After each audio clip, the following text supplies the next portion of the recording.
ეთერშია გადაცემა სტუდენტები მომავლისთვის. მე კი ამ გადაცემის ავტორი და წამყვანი ანა ძაძამია გახლავართ. დღეს ჩემი გადაცემის სტუმრები არიან მომღერალი ბაია ბერიძე და მისი მოსწავლე მარიამ ყურშიყვაძე. გთხოვთ დაგვატკბოთ.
დღეს ჩვენს გადაცემაში ქართული სულის ზეიმი იქნება.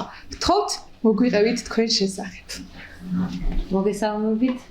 ძალიან დიდი მადლობა მინდა გადაგიხადოთ ჩემი მოწვევისათვის. მე ვარ სტუდია მაჟორის ხელმძღვანელი ბაია ბერიძე. 7 წელია არსებობს ეს სტუდია უკვე, წარმატებულად არის ყველაფერი და მედნიერი ვარ, რომ დღეს ჩემს მოსწავლესაც მიეცა შესაძლებლობა რომ მოსულიყო და წარმოგვედგინა ჩვენი სტუდიის ბავშვები მისი სახით. რამდენად რთულია სწავლების პროცესი და რამდენად მნიშვნელოვანია თქვენთვის მღეროდეთ ქართულ მუსიკას? პირველ რიგში მოგესალმებით, დიდი მადლობა მოწვევისთვის. მადლობელი ვარ ჩემი მასწავლებლის ბაია ბერიძის, რომ შესაძლებლობა მომეცა მასთან ერთად ყოფილიყავი ამ გადაცემაში. დიდი მადლობა. რამდენად რთულია თვითონ სწავლების ეტაპი? რატომ ქართული სიმღერა? ბავშვობიდან მღერი ვარ 3 წლიდან, ხო, არა, კომიტი 4 წლიდან მღერი ვარ და ყოველთვის მღეროდი უფრო ესტრადას და რაღაცა ეტაპების შემდეგ რატომღაც შემიყვარდა ძალიან ხალხური ქართული ხალხური საკრავების შემიყვარდა და პროფესიადაც ჩავისახე რომ აუცილებლად ქართული ხალხური სფეროში უნდა ყოფილიყავი და ძნელი არის ძალიან, რთული არ არის ბავშვებსაც ხო შეაყვარო არც ის არის ნამდვილად ადვილი, მაგრამ რაღაცნაირად გამომდის რომ კარგად ჩაახედებ რომ ჩვენ ქართველები ვარ და აუცილებლად ჯერ ჩვენი ქართული უნდა გვიყვარდეს და შემდეგ სხვა, მე უკვე სხვა გეგმები აღარ აქვს და ყვავებენ ქართულ ხალხურ სიმღერას და საკრავებს. რამდენად დიდია მოთხოვნა? სხვათა შორის რაც უფრო წლები გადის, უფრო მატულობს მოთხოვნა. ცოტა 3 წლის უკანასე არ იყო და ეხლა უკვე არიან ძალიან ბევრი სურვილები, არის შემთხვევები რომ იწევს უარის თქმა, ჯგუფში არ გვაქვს ადგილი. გადიხართ თუ არა კონკურსებზე და მოგვიყევით ამის შესახებ. გავდივართ კონკურსებზე, ერთ-ერთი კონკურსის გამარჯვებული არის მარიამი შარშანი ყო ბელარუსში ფესტივალზე, ფესტივალ კონკურსზე უფრო სწორად და ძალიან წარმატებულად გამოვიდა და ჩვენი ქვეყანა ძალიან ასახელოა. როგორ აფასებენ უცხოელები ქართულ სიმღერას? აფასებენ, არის შემთხვევები, რომ ზოგიერთი ადამიანი შეიძლება ვერ აღიქვას ჩვენი კულტურა და კი მოსწონს, მაგრამ ისე არა როგორც საჭირო არის. ზოგიერთი შეიძლება ქართველი ვერ აფასებდეს და უცხოელმა უფრო დააფასოს. რამდენად მნიშვნელოვანია ხელოვანი ადამიანისთვის ხელოვნება, კონკრეტულად კი მუსიკას გულისხმობ ამ შემთხვევაში? ციგოვი კითხვა არის, ანუ მნიშვნელოვანია ყველა ვარიანტში, იმიტომ რომ რადგან ამ სფეროში ხარ და ამ სფეროს აირჩევ, უკვე არის ჩემთვის მნიშვნელოვანი ეს სფერო. სხვა არ შემიძლია რამე ვთქვა. რამდენად განსაზღვრავს საქართველოს ქართული სიმღერა? ქართული სიმღერა თუ აი ფოლკლორიც? განსაკუთრებით ფოლკლორი. განსაკუთრებით ფოლკლორი, მაგიტომ გავუსვი ხაზი ამას. განსაზღვრავს აქ სიმღერაში არის ქართული ხასიათი, სიძლიერე, რაც ქართულებს სჭირდება და ოდითგანვე ქართველების შემოძახილით მიდიოდნენ ხოლმე ბრძოლებში და გამარჯვებული ბრუნდებოდნენ ჩვენი წინაპრები. რაც გრძნობთ როცა მღერით? ყველაფერს. იმ წუთას თუ გააჩნია ჯერ სიმღერა რაზე არის და იმ სიმღერის შემდეგ უკვე რაც სიმღერაშია ტექსტი, მაგას ყველაფერს გრძნობს საერთოდ. ჯერ არ ყოფილა სიმღერა ისეთი მემღეროს და ვერც სიმღერით, რომ იმ სიმღერაში არ ჩავწვდე შინაარსში და მისი შინაარსიდან გამომდინარე არ მომწევი. მოსწავლეების ნიჭთან დაკავშირებით რომ ვისაუბროთ, რამდენად აქვს თითოეულს ნიჭი და შესაძლებელია თუ არა თითოეული მოსწავლის მონაცემები დაიხვეწოს ამ მიმართულებით. როგორ არიცით, არის შემთხვევები, რომ რა თქმა უნდა ყველა ერთნაირი ვერ იქნება და არის გამორჩეული ბავშვები, არის ბავშვები, რომლებიც არიან მუსიკალურები და არის ბავშვები, რომლებსაც უჭირს სმენა, ეს სწორად სიმღერა, მაგრამ უნდა გაიარონ ეტაპები, დიდი ეტაპები, რა თქმა უნდა, რომ ჩამოუყალიბდეთ. არ იქნება ისე, რომ ბავშვს სმენა არ ჩამოუყალიბდეს. დროთა განმავლობაში მაინც ჩამოუყალიბდება. შეიძლება 2 დღე, 3 დღე და ერთი თვე არ იყოს, მაგრამ მაინც აუცილებლად ჩამოუყალიბდება სწორი მიდგომით. რატომ აირჩიეთ ქართული სიმღერები და რამდენად მნიშვნელოვანია ის თქვენთვის? პირველ რიგში, რადგან ქართველი ვარ და ხალხმა ქართველობა არ უნდა დავკარგოთ, რადგან ამ ეტაპამდე ვართ უკვე ჩვენ ზოგ-ზოგიერთები მისულები.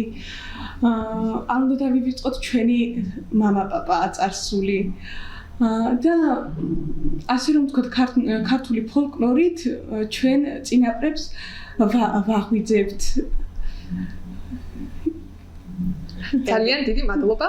რამდენად მნიშვნელოვანი იყო თქვენთვის ეს გამარჯვება? როდესაც ეს ამბავი გავიგე პირველად, რომ ბელორუსიაში მივდიოდი კონკურსზე და მასწავლებელმა ამარჩია მე დარჩმანი გააკეთა ჩემზე, რისთვისაც ძალიან დიდი მადლობელი ვარ.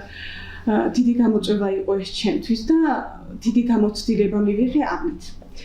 და ეს რომ მივედი უკვე და მონაწილეობა მივიღე, ეს უკვე ჩემთვის ძალიან დიდი გამარჯვება იყო. ძალიან დიდი გამარჯვება იყო ჩემთვის, რადგან ხო 42 მონაწილიდან ერთადერთი ვიყავი ქართველი. და პასუხისმგებლობა ქონდა. დიახ და ჩვენი შრომა დაგვიფასდა მოკლედ და გავხდი ჟიურის წევრის რჩეული. გილოცავთ და მომავალშიც წარმატებებს გისურვებთ. მხოლოდ ქართულ სიმღერებს ასრულებთ თუ თქვენს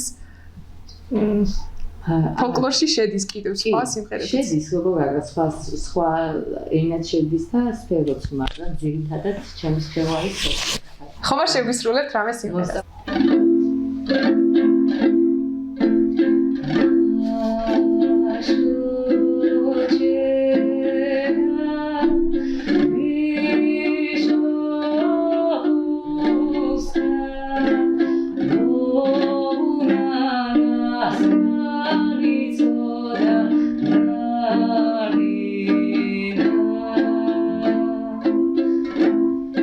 Simon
სიმღერაში ხმები გვაკვდა, მაგრამ არა უშავს.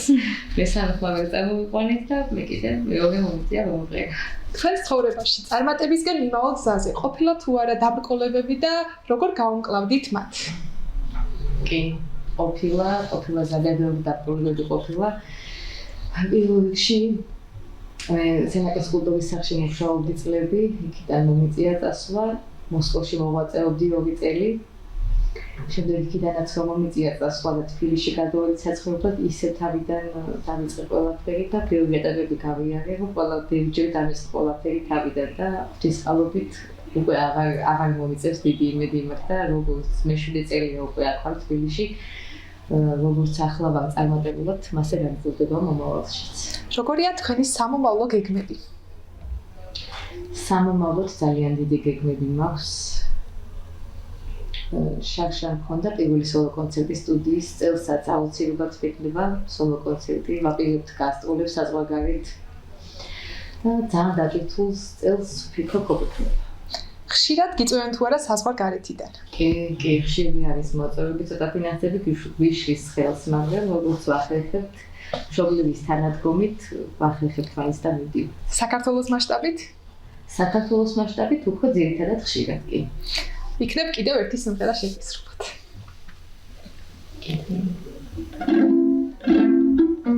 თქვენ დაუკრავთ.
როგორ საქართველოზე ლოცნებობ. მე ვარ 4 შვილის დედა.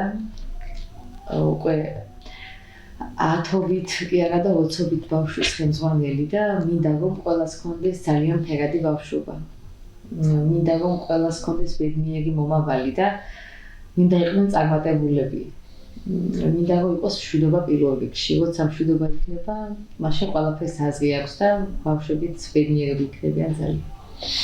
კიდევ ერთი სიმღერით დავაკეთეთ.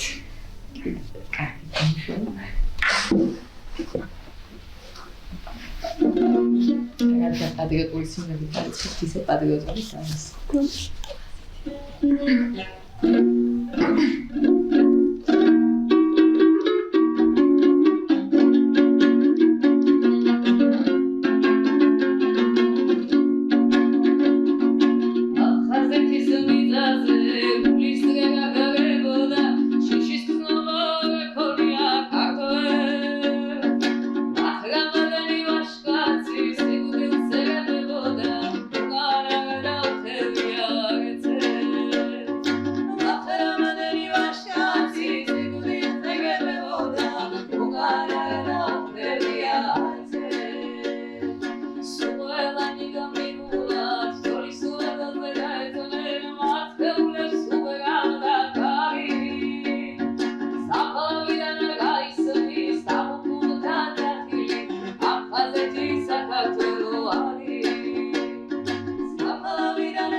ძალიან დიდი მადლობა, რას უსურვებთ თქვენს მოსწავლეებს?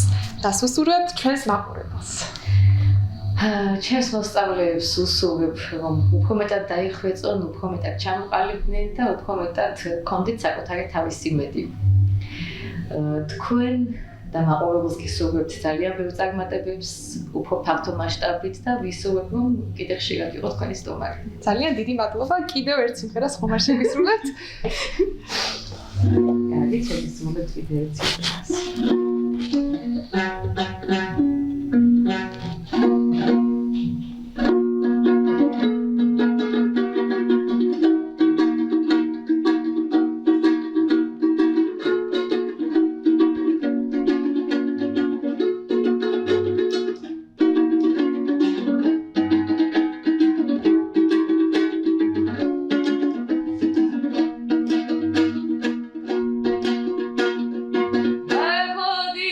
Ai,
ძალიან დიდი მადლობა.